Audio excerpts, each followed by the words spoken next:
ತುಂಬ ಸಂತೋಷನೇ ಆಗುತ್ತೆ. ಯಾಕಂದರೆ ಭಾಳ ಕಷ್ಟಪಟ್ಟು ಮಾಡಿದರು ಎಲ್ಲರೂ, ನಮ್ಮ ಡೈರೆಕ್ಟ್ರ್ ಇರಲಿ ಆ್ಯಂಡ್ ಶಿವರಾಜ್ ಕುಮಾರ್ ಅವರು ಮತ್ತು ಎಲ್ಲ ಆರ್ಟಿಸ್ಟ್ಗಳು ತುಂಬ ಕಷ್ಟಪಟ್ಟು ವರ್ಕ್ ಮಾಡಿದರು. ಸೊ ನಾವು ಸ್ವಲ್ಪ ಇದು ನಮ್ಮದು 2ನೇ ಚಿತ್ರ ಆಗಿದ್ದರಿಂದ ತುಂಬ ಚೆನ್ನಾಗಿ ಬರಬೇಕಂತಲೇ ಅವರು ಡೈರೆಕ್ಟ್ರ್ ಏನು ಕೇಳಿದ್ರು ನಾವಿಲ್ಲ ಅಂತ ಹೇಳಿರಲಿಲ್ಲ. ಆಮೇಲೆ I think I give the credit to him first. Nartan ಅವ್ರಿಗೆ ನಾನು ಕ್ರೆಡಿಟ್ ಕೊಡ್ತೀನಿ. Then secondly everybody else, actors ಇರ್ಬೋದು, ಎಲ್ಲರೂ ಅಷ್ಟೇ. ಶಿವರಾಜ್ ಕುಮಾರ್ ಅವರು ಕೂಡ ತುಂಬ ಟೈಮ್ ತೊಗೊಂಡು ಇದನ್ನ ಮಾಡಿದ್ದಾರೆ. So very happy with the outcomes ಇದೆ.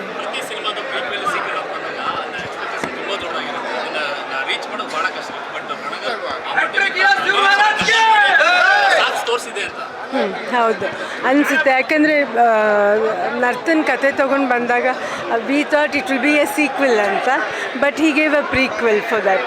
ಆ್ಯಂಡ್ ಐ ಥಿಂಕ್ ಪ್ರೀಕ್ವೆಲಲ್ಲಿ ಬರ್ತಾ ಇರೋ ಫಸ್ಟ್ ಫಿಲಮ್ ಅಂತ ನಾನು ಅಂದ್ಕೊಂಡಿದ್ದೀನಿ.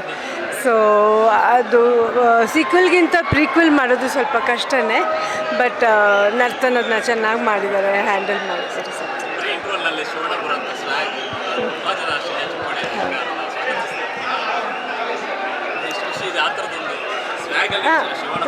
ತುಂಬ ಸಂತೋಷ ಆಗುತ್ತೆ.